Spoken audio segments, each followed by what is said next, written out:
Today we shall study about second part of this chapter, finding out about the past.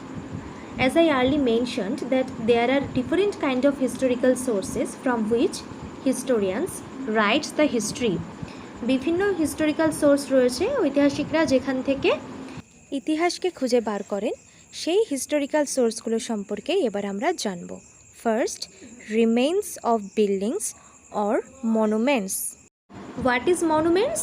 Any structure, building or site that is of historical, archaeological or artistic interest and is not less than 100 years old is an ancient monument in India. So monument holo one kind of structure or building basically minimum 100 years এর উপরে যে কোনো monuments যার কোনো historical বা archaeological importance আছে সেগুলোকেই ancient monument হিসাবে রিকগনাইজ করা হয়। It may either be buried under as in the case of Harappan and Mohenjo-daro, or it may be still standing like the Red Fort in Delhi, Taj Mahal in Agra. Monuments may be in the form of temple, forts, palaces, stupas, monasteries, etc. তো মনুমেন্টসের বিভিন্ন ধরন হতে পারে, সেটা কোনো মন্দির হতে পারে, কোনো দুর্গ হতে পারে, বা কোনো বড় রাজপ্রাসাদ হতে পারে, কোনো স্তূপ হতে পারে, বা কোনো মঠ হতে পারে। They provide useful information about the development of art and architecture as well as the social and economic life of the people of the times when they were constructed. So, এই বিল্ডিং অ্যান্ড মনুমেন্টসের হিস্টোরিক্যাল ইম্পর্টেন্সটা কোথায়? আমরা এগুলোর মধ্যে থেকে সমকালীন অর্থাৎ যে সময় এই বিল্ডিংস আর মনুমেন্টসগুলো তৈরি হয়েছে সেই সময়কার আর্ট আর্কিটেকচার সম্পর্কে আমরা জানতে পারি এবং একই সাথে তখনকার দিনের সামাজিক এবং অর্থনৈতিক অবস্থা সম্পর্কেও আমরা জানতে পারি। ফর অ্যান এক্সাম্পল ধরো তাজমহল নির্মাণ করেছিলেন শাহজাহান। সো তাজমহল থেকে যে শুধুমাত্র আমরা আর্ট হিস্ট্রি জানতে পারছি তা কিন্তু নয়, আমরা কিন্তু ইকোনমিক হিস্ট্রিও জানতে পারছি। Because art and economy is correlated, কারণ ইকোনমিক্যাল ফেসিলিটিস না থাকলে বা ইকোনমিক্যাল ডেভেলপমেন্ট না হলে সেখানে কিন্তু আর্ট খুব বেশি ফ্লারিশ করতে পারে না। কারণ সম্রাট শাহজাহানের হাতে যদি প্রচুর পরিমাণে অর্থ না থাকতো তাহলে কিন্তু এত বড় বিল্ডিং তিনি তৈরি করতে পারতেন না। সো এই আর্কিটেকচারগুলোর মধ্যে দিয়ে আমরা একই সাথে আর্ট আর্কিটেকচার বিভিন্ন কালচারাল হিস্ট্রি এবং সেই সাথে সাথে ফিনান্সিয়াল কন্ডিশন সম্পর্কেও আমরা জানতে পারছি। Next, coins.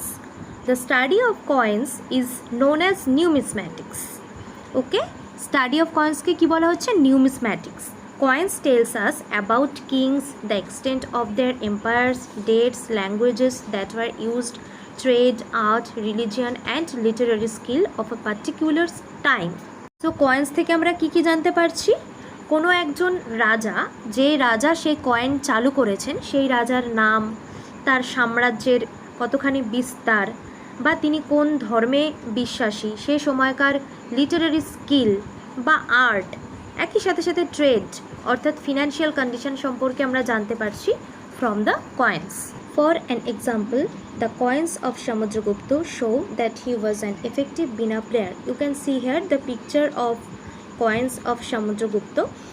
অনেক কয়েন্সেই আমরা দেখতে পাই যে সমুদ্রগুপ্ত বীণা বাজাচ্ছেন। সো ঐতিহাসিকরা এর থেকে অনুমান করছেন কি, that Samudragupta was an effective veena player, বা তিনি খুব সুন্দর বীণা বাজাতেন, সে কারণেই তার কয়েন্সে আমরা তাকে বীণা বাজানো অবস্থায় দেখতে পাই। Other objects. Archaeologist find out, explore and unearth tools, weapons, pots, pans and ornaments by digging under the surface of the earth.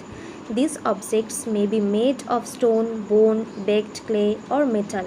Archaeologists also took for the bones of animals, fish and birds to determine the food of the early man.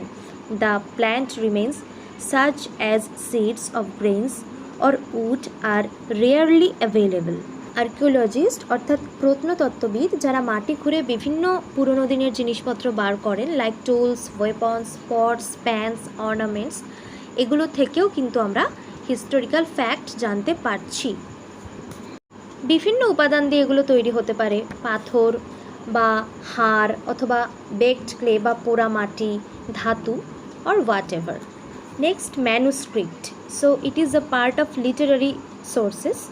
Which is a secondary source. এতক্ষণ যে সোর্সগুলোর সম্পর্কে আমি বললাম, coins বা architecture, monuments, এগুলো হলো primary source, অর্থাৎ যেগুলো থেকে সরাসরি আমরা ইতিহাস সম্পর্কে জানতে পারি। এবং সেকেন্ডারি সোর্স বলা হচ্ছে লিটারারি সোর্সকে, কারণ লিটারারি সোর্স কারো দ্বারা আগে লিখিত হয়, সেই লেখা পড়ে ঐতিহাসিকরা পরে ইতিহাসকে খুঁজে বার করার চেষ্টা করেন, সে কারণে লিটারারি সোর্সকে বলা হচ্ছে secondary source. The books that were written by hand long ago are called manuscript. It comes from the Latin word manu meaning hand. হাতে লেখা বই তাকে বলা হতো ম্যানুস্ক্রিপ্ট। কথাটি ল্যাটিন ওয়ার্ড মানু থেকে এসছে, যার অর্থ হলো হাত। Usually 2 types of materials were used for writing ম্যানুস্ক্রিপ্টস। 2 রকমের উপাদান এক্ষেত্রে ইউজ করা হতো। একটা হচ্ছে পাম লিফ, অর্থাৎ পাম গাছের পাতা, and a specially prepared bark of a tree known as birch. So palm leaf এবং এক ধরনের গাছের ছালকে ইউজ করা হতো to prepare this manuscripts. These manuscripts are in the form of epics, poems and plays. They were written in Sanskrit, Prakrit, language of ordinary people and Tamil. মনে রাখবে, ancient পিরিয়ডে প্রাকৃত ছিল সাধারণ মানুষের ভাষা বা language of ordinary people, and Sanskrit ছিল basically aristocrat language বা শিক্ষিত মানুষদের ভাষা। নেক্সট, ইনস্ক্রিপশন বা শিলালিপি। These are writings on relatively hard surface, stone, metal, can be on paper also. They generally conveyed king's order, their deeds, their preachings, etc.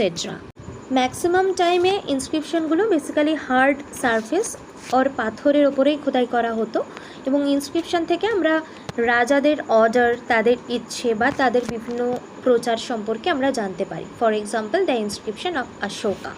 Kings often kept records of victories in battles as inscription.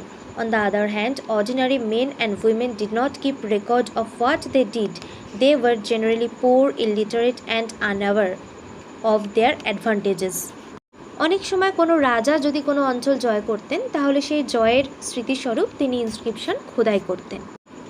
The study of ইনস্ক্রিপশনকে বলা হচ্ছে epigraphy. Very important. Epigraphy is the study of inscription. Decipherment is the process of reading and understanding script used in inscription. Inscription যে particular স্ক্রিপ্টে লেখা হচ্ছে, inscription তো বিভিন্ন স্ক্রিপ্টে লেখা হতো, সেই স্ক্রিপ্টকে বোঝার যে প্রসেস তাকে বলা হচ্ছে decipherment. Scripts consist of signs or letters. Script sign ফর্মেও লেখা হতো বা লেটার ফর্মেও লেখা হতো। One past or many. The past was different for different people. For example, the lives of kings were different from those of farmers. Farmers led very hard lives, whereas kings led lavish life. Kings often kept records of victories in battle. They got their orders inscribed on stone on metals. We know much about kings. In contrast, ordinary people like farmers, hunters, gatherers, herders were too busy to earn even 2 square meals of themselves. They were unable to keep records of what they did. অর্থাৎ কি, social এবং economic class বেসে history কিন্তু আলাদা আলাদা। কারণ কি, একজন রাজার ইতিহাস যখন আমরা পড়ব, তখন কিন্তু সেখানে কেবলমাত্র যুদ্ধ জয় বা বিভিন্ন রাজকীর্তি সম্পর্কে আমরা জানব, কিন্তু যখন একজন সাধারণ মানুষের ইতিহাস লাইক ফার্মার্স, হান্টার্স, গ্যাদারার্স, এদের কথা আমরা পড়ব, তখন কিন্তু সেটা হবে one kind of history of struggle বা সংগ্রামের ইতিহাস। Moreover, as is true even today, people follows different practices and customs in different part of the country.